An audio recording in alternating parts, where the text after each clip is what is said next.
Boss ಎಲ್ಲರಿಗೂ ನಮಸ್ಕಾರ. Welcome back to Sagar stories. ಮಗ ಟಾಪ್ ಕ್ರಿಕೆಟಿಂಗ್ ಅಪ್ಡೇಟ್ಸ್ಗೆ ಎಲ್ಲರಿಗೂ ಸ್ವಾಗತ ಸುಸ್ವಾಗತ. ನಿನ್ನೆ ಟಾಪ್ ಕ್ರಿಕೆಟಿಂಗ್ ಅಪ್ಡೇಟ್ಸ್ ಮಾಡೋಕ್ಕಾಗಲಿಲ್ಲ, ಅಡ್ಜಸ್ಟ್ ಮಾಡ್ಕೊಂಡಿದ್ರು ಅಂತ ಅನ್ಕೊಂಡಿದ್ದೀನಿ. So super fresh update. ಮೊದಲನೇ ಅಪ್ಡೇಟ್ಗೆ ಹೋಗ್ಬಿಡೋಣ. ನಮ್ಮ RCB ಕ್ಯಾಪ್ಟನ್ ರಜತ್ ಪಾಟಿದಾರ್ ಅವರು ಅವರ ಆಲ್ ಟೈಮ್ IPL 11 ನಿಗದಿ ಮಾಡ್ಬಿಟ್ಟು ಹೇಳಿದ್ದಾರೆ, ನಂದು ಇದು ಗುರು ಸಿಕ್ಕಾಪಟ್ಟೆ ಫೇವ್ರೆಟ್ 11 ಅಂತ. ನನಗೆ ಸ್ವಲ್ಪ ಆಶ್ಚರ್ಯ ಅನ್ನಿಸ್ತು ನೋಡಿ ಹೆಂಗಿದೆ ಅಂತ. ವಿರಾಟ್ ಕೊಹ್ಲಿ ಗೇಲ್ ಓಕೆ ಅಂತ ಹೇಳ್ಬೋದು. ಇವರಿಬ್ರು ಸಖತ್ತು ಓಪನಿಂಗ್ ಪಾರ್ಟ್ನರ್ಶಿಪ್ನ ಮಾಡಿದ್ದಾರೆ ಆ್ಯಂಡ್ ಎಷ್ಟು ಸಿಕ್ಕಾಪಟ್ಟೆ ಸಖತ್ತಾಗಿ ಆಡಿದ್ದಾರೆ IPL ಅಲ್ಲಿ.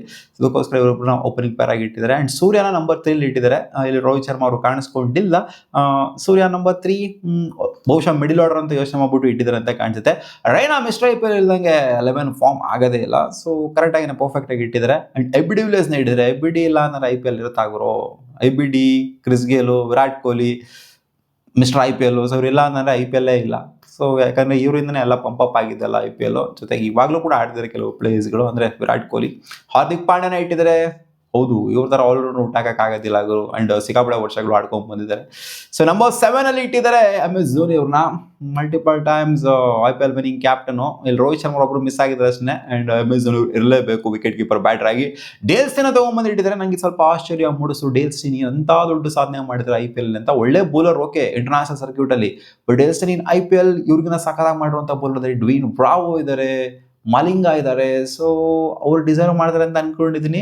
ಬಟ್ ಡೇಲ್ ಸ್ಟೇನ್ ನನ್ನ ಪ್ರಕಾರ ಡಿಸರ್ವ್ ಮಾಡೋದಿಲ್ಲ ಆಲ್ ಟೈಮ್ 11 ಬಟ್ ಅವರ ಅಭಿಪ್ರಾಯನ ಅವ್ರು ಹೇಳಿದ್ದಾರೆ. ಅವರ ಅಭಿಪ್ರಾಯ ತಪ್ಪು ಅಂತ ಹೇಳೋದಕ್ಕಾಗೋದಿಲ್ಲ. ಬುಮ್ರಾ ಅಭ್ಯಾಸ ಇರಲೇಬೇಕು. ಆ್ಯಂಡ್ ಚಹಲ್ ಕೂಡ ಇವರು ಪ್ರಿಫರ್ ಮಾಡಿದ್ದಾರೆ. ಸೊ ಇವ್ರಿಗಿನ ಬೆಟರ್ ಸ್ಪಿನ್ನರ್ಸ್ಗಳು ಇದ್ದಾರ, ಅಮಿತ್ ಮಿಶ್ರಾ. ಸೊ ಆ ಥರ ತೊಗೋಬೋದು. ಬಟ್ ಓಕೆ, ಚಹಲ್ ಕೂಡ ಹಂಗೆ ನೋಡೋಕೆ ಹೋಯ್ತು, ಯಾಕಂದರೆ ಚೆನ್ನಾಗಿ ಬೌಲಿಂಗ್ ಮಾಡಿದ್ದಾರೆ. ಅಮಿತ್ ಮಿಶ್ರಾನು ಮಾಡಿದ್ದಾರೆ, ಇವರು ಮಾಡಿದ್ದಾರೆ. IPL ಎಲ್ಲ ಬೂಮ್ ಆಗೋದಕ್ಕೆ ಈ ಪ್ಲೇಯರ್ಸ್ಗಳೆಲ್ಲ ಒಂಥರ ಸಾಕ್ಷಿ ಆಗಿದ್ದಾರೆ. ಡೇಲ್ ಸ್ಟೇನ್ ಕಳಪೆ ಅಂತ ಹೇಳ್ತಿಲ್ಲ, ಬಟ್ ಅವ್ರಿಗಿನ ಬೆಟರ್ ಇದ್ದಾರೆ ಅಂತ ಹೇಳ್ತೀನಿ ಅಷ್ಟೇ. ಸುನಿಲ್ ನಾರಾಯಣ್ ಇರಲೇಬೇಕು. ಸುನಿಲ್ ನಾರಾಯಣ್ ಇಲ್ಲ ಅಂತಂದರೆ ಸ್ಪಿನ್ ಡಿಪಾರ್ಟ್ಮೆಂಟೇ ಇಲ್ಲ ಅಲ್ಲಿ. ಸ್ಪಿನ್ ಡಿಪಾರ್ಟ್ಮೆಂಟ್ ಇಡೋದಕ್ಕೆ ಆಗೋದಿಲ್ಲ. ಸುನಿಲ್ ನಾರಾಯಣ್ ಫಸ್ಟ್ ಇಡಬೇಕು. ಸೊ ಎಲ್ಲ ಓಕೆ, ಬಟ್ ಡೇಲ್ ಸ್ಟೇನ್ ಒಂದು ನಾಟ್ ಓಕೆ ನನ್ನ ಪ್ರಕಾರ. ನೀವು ಏನಂತೀರಾ ಇದಕ್ಕೆ ಕಾಮೆಂಟ್ ಸೆಕ್ಷನ್ ಹಾಕಿ. Update number 2, Asian games schedule ಈಚೆ ಕಡೆ ಬಂದಿದೆ. ನೋಡ್ತಾ ಇರ್ಬೋದು ಯಾವ ಥರ ಇದೆ ಅಂತ. ಮೊದಲನೇ ಮ್ಯಾಚ್, ಇನಾಗರಲ್ ಮ್ಯಾಚ್ ಆಡ್ತಾ ಇದ್ದಾರೆ ಅಫ್ಘಾನಿಸ್ತಾನ್ ಮತ್ತು ಜಪಾನ್ ಅವರು. ಅದು 24ನೇ ತಾರೀಕು ನೆಕ್ಸ್ಟ್ ತಿಂಗಳು.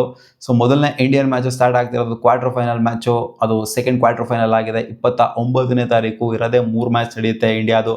ಅದು ಬ್ರಾನ್ಸ್ ಮೆಡಲ್ ಮ್ಯಾಚ್ ಆದರೂ ಅಷ್ಟೇ, ಅಥವಾ ಫೈನಲ್ ಮ್ಯಾಚ್ ಆದರೂ ಅಷ್ಟೇ. ಕ್ವಾರ್ಟರ್ ಫೈನಲ್ಲು, ಸೆಮಿಫೈನಲ್ಲು, ಆಮೇಲೆ ಫೈನಲ್ಲು. ಇಲ್ಲ ಅಂದರೆ ಅದು ಬ್ರಾನ್ಸ್ ಮೆಡಲ್ ಮ್ಯಾಚ್ ಆಗಿರುತ್ತೆ. ಸೊ 3 ಮ್ಯಾಚ್ ಇಂಡಿಯಾಗೆ ಸಿಗೋದು. ಇದರಲ್ಲಿ ಲೀಗ್ ಸ್ಟೇಜ್ ಆಡೋದು, ಕ್ವಾಲಿಫೈಯರ್ ಆಡ್ಕೊಂಬರೋದು, ಅದು ಇದೆಲ್ಲ ಏನಿಲ್ಲ. ಬೇರೆಯವ್ರು ಆಡ್ಕೊಂಬರ್ತಾರೆ. Afghanistan, Japan, Malaysia, Oman. So ಇಂಥ ನೇಷನ್ಗಳೆಲ್ಲ ಆಡ್ಕೊಂಬರ್ತಾರೆ. So Pakistan first quarter final ಆಡಿದರೆ, India second quarter final, third quarter final ಆಡಿದರೆ ಶ್ರೀಲಂಕಾ ಆ್ಯಂಡ್ ಬಾಂಗ್ಲಾದೇಶ್ 4ನೇ ಕ್ವಾರ್ಟರ್ ಫೈನಲ್ ಆಡ್ತಿದೆ. ಸೊ ಇಲ್ಲಿ ಮೇಲ್ಗಡೆ ಇರುವಂಥ ತಂಡಗಳೆಲ್ಲ ಕ್ವಾಲಿಫೈರ್ಸ್ನ ಆಡಿ, ಗ್ರೂಪ್ ಸ್ಟೇಜ್ನ ಆಡಿ ಕ್ವಾಲಿಫೈ ಆಗಬೇಕಾಗಿದೆ. ಸೊ ನಾವು sitting pretty in direct quarter finals. ನೋಡೋಣ ಅದು ಹೆಂಗಿರುತ್ತೆ ಅಂತ. ಅಪ್ಡೇಟ್ ನಂಬರ್ 3, ದೇವದತ್ ಪಡಿಕಲ್ಗೆ ಪ್ಲೇಯರ್ ಆಫ್ ದ ಸೀರೀಸ್ ಅವಾರ್ಡ್ನ ಕೊಡಲಾಯಿತು. ನನ್ನ ಪ್ರಕಾರ DDPಗೂ ಕೊಡಬೇಕು, ಸೋನಲ್ಗೂ ಕೊಡಬೇಕು ಅಂತ ಹೇಳ್ತೀನಿ. ಯಾಕೆ ಅಂತಂದರೆ ಆ ಥರ ಪ್ರೂವ್ ಮಾಡಿದರೆ ಗುರು ಮನುಷ್ಯ. ನನ್ನ ಪ್ರಕಾರ DDPಗಿನ ಜಾಸ್ತಿನೇ ಪ್ರೂವ್ ಮಾಡಿದ್ರೆ ಅಂತ ಅನಿಸ್ತು. ಟು ಬಿ ಹಾನೆಸ್ಟ್, DDPಗಿನ ಜಾಸ್ತಿ ಈ ಸೀರೀಸಲ್ಲಿ ಪ್ರೂವ್ ಮಾಡಿರೋರು ಅಂತಂದರೆ ಅದು ಸೋನಲ್. ಅವ್ರು ಆಪರ್ಚುನಿಟಿ ಸಿಕ್ಕಿದ್ದು ಅಂದರೆ DDP ಇನ್ನೊಂದು ಇನ್ನಿಂಗ್ಸ್ ಪ್ರೂವ್ ಮಾಡಿರೋ, ಬಟ್ ಆಪರ್ಚುನಿಟಿ ಅನ್ನೋದು ಇನ್ನೊಂದು ಇನ್ನಿಂಗ್ಸ್ ಸಿಗಲಿಲ್ಲ.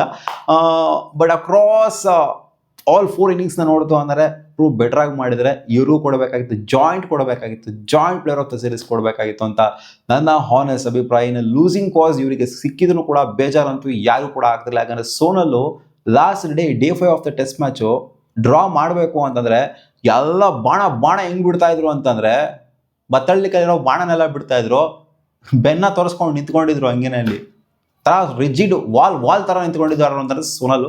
ಸೊ ಅವ್ರಿಗೆ ಸಿಗಬೇಕಾಗಿತ್ತು, ಬಟ್ ಇವ್ರಿಗೆ ಸಿಕ್ಕಿದೆ. ಡಿಸರ್ವಿಂಗ್ ಏನೋ ಇವ್ರೂ ಕೂಡ, ಬಟ್ ಇವ್ರಿಗೂ ಸಿಕ್ಕಿದ್ರೆ ಸಾಕಾಗಿರೋದು ಅಂತ ನನ್ನ ಪರ್ಸನಲ್ ಅಭಿಪ್ರಾಯ. ಸೊ ಅಪ್ಡೇಟ್ ನಂಬರ್ 4, ಇಂಡಿಯಾದವರು ಸ್ಟ್ರಗಲ್ ಮಾಡ್ತಾರಂತಪ್ಪ. BCCI ಅವರು ಟೈಟಲ್ ಸ್ಪಾನ್ಸರ್ನ ಹುಡ್ಕೋದಕ್ಕೆ ಬಯಲಾಟರಲ್ ಸೀರೀಸ್ಗಳಿಗೆ, ಇವರು ಹೋಸ್ಟ್ ಮಾಡುವಂಥ ಬಯಲಾಟರಲ್ ಸೀರೀಸ್ಗಳಿಗೆ ಕರೆಂಟ್ಲಿ ಇದ್ದಿದ್ದು IDFC ಅವರು ಟೈಟಲ್ ಸ್ಪಾನ್ಸರ್ ಆಗಿದ್ರು. ಸೊ ಈ ಹಿಂದೆ ಎಲ್ಲ ನೋಡಿರಲಪ್ಪ, Paytm ಅವರಿದ್ರು, IDFC ಇದ್ರು, ಹಿಂದೆ ಮುಂದೆ ಎಲ್ಲ ಬಂದು ಹೋಗ್ತಾ ಇದ್ರು ಸ್ವಲ್ಪ ಜನ. ಸೊ ಈಗ ಬರ್ತಾರೋ ಪ್ರಕಾರ ಸ್ಟ್ರಗಲ್ ಮಾಡ್ತಾ ಇದ್ದಾರಂತೆ. ಯಾರು ಬರ್ತಾರೋ ಗೊತ್ತಿಲ್ಲ. ಸಿಕ್ಕಾಪಟ್ಟೆ SBI ಲೈಫ್ದು ಬರ್ತಾ ಇದೆ.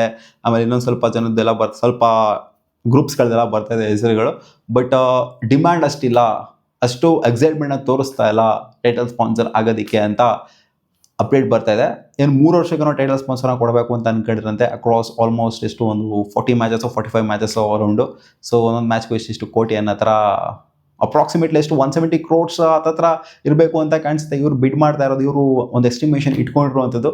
ಸೊ ಬಿಡಿಂಗ್ ಎಲ್ಲಿವರೆಗೂ ಬರುತ್ತೆ ಅಂತ ಗೊತ್ತಿಲ್ಲ. ಆ್ಯಂಡ್ ಯಾರು ಕೂಡ ಜಾಸ್ತಿ ಮುಗಿಬಿದ್ದಿಲ್ಲ, ಇಂಟ್ರೆಸ್ಟ್ ತೋರಿಸ್ತಾ ಇಲ್ಲ, ಡಿಮ್ಯಾಂಡ್ ಅಷ್ಟು ಕ್ರಿಯೇಟ್ ಆಗಿಲ್ಲ ಅಂತ ಅಪ್ಡೇಟ್ ಬರ್ತಿದೆ.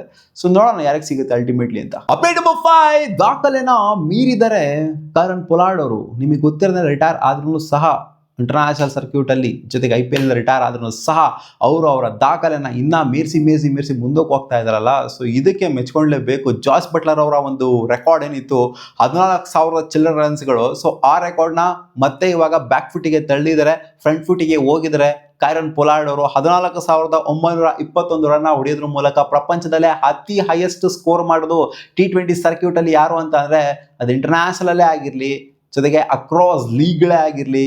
ಸೊ ರೀಸೆಂಟಾಗಿ ಲೀಗಲ್ಲಿ ಆಡಿದ್ರಪ್ಪ, ಬರೀ IPL ಮತ್ತು ಇಂಟರ್ನ್ಯಾಷನಲಿಗೆ ಮಾತ್ರ ರಿಟೈರ್ಮೆಂಟ್ ಆಗಿಬಿಟ್ಟಿದ್ರೆ. ಅಕ್ರಾಸ್ ದ ಗ್ಲೋಬ್ ಬೇರೆ ಬೇರೆ ಲೀಗ್ಗಳನ್ನ ಕರಣ್ ಪೊಲಾರ್ಡ್ ಅಂತೂ ಖಂಡಿತ ಆಡ್ತಾ ಇದ್ದಾರೆ, T20 ಲೀಗ್ಗಳನ್ನ. ಸೊ ಇವಾಗ ಅವರ ಒಂದು ಸ್ಟ್ಯಾಟ್ಸು ಆಲ್ಟರ್ ಆಗಿದೆ. ಜಾಸ್ ಬಟ್ಲರ್ ಅವರು ಇನ್ನೂ ಸಹ ರಿಟೈರ್ ಆಗಿಲ್ಲ. ಸೊ ಒಬ್ಬ ರಿಟೈರ್ ಆಗಿಲ್ಲದೆ ಇರೋವಂಥ ಪ್ಲೇಯರ್ ಮೇಲೆ ಒಬ್ಬ ರಿಟೈರ್ ಆಗಿರುವಂಥ ಪ್ಲೇಯರ್ ಇಂಟರ್ನ್ಯಾಷನಲ್ ಸರ್ಕ್ಯೂಟಲ್ಲಿ ಆಗಿರಲಿ, IPL ಆಗಿ ರಿಟೈರ್ ಆಗಿರುವಂಥ ಪ್ಲೇಯರ್ ಬಂದ್ಬಿಟ್ಟು ತೊಡೆ ತಟ್ಬಿಟ್ಟು ಮುಂದಕ್ಕೆ ಹೋಗೋದಿದೆಯಲ್ಲ. ಸೊ ಇದು ನೆಕ್ಸ್ಟ್ ಲೆವೆಲ್ ಅಂತ ನೆನ್ಕೊಳ್ಳಿ.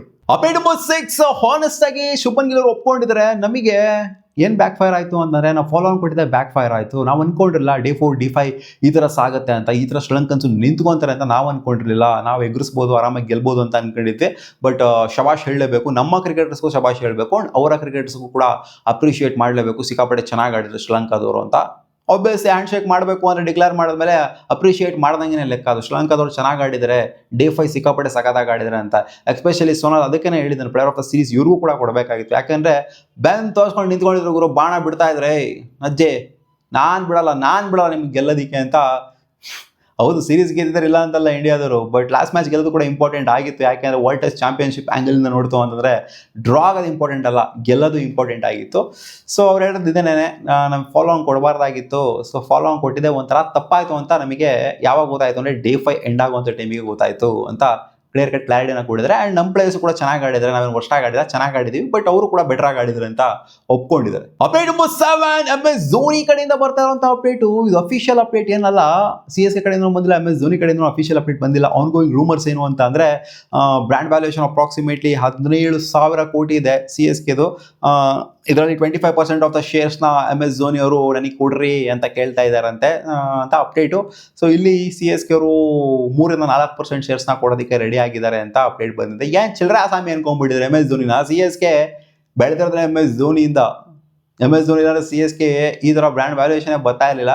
ಸೊ 25% ಏನೋ ಕೇಳ್ತಾ ಇದ್ದಾರೆ ಅಂತ. ಇದು ಅಫಿಷಿಯಲ್ ಅಪ್ಡೇಟ್ ಅಲ್ಲ, ಇದೆಲ್ಲೆಲ್ಲೋ ರೂಮರ್ಸ್ಗಳು ಸ್ಪ್ರೆಡ್ ಆಗಿರ್ಬೋದು.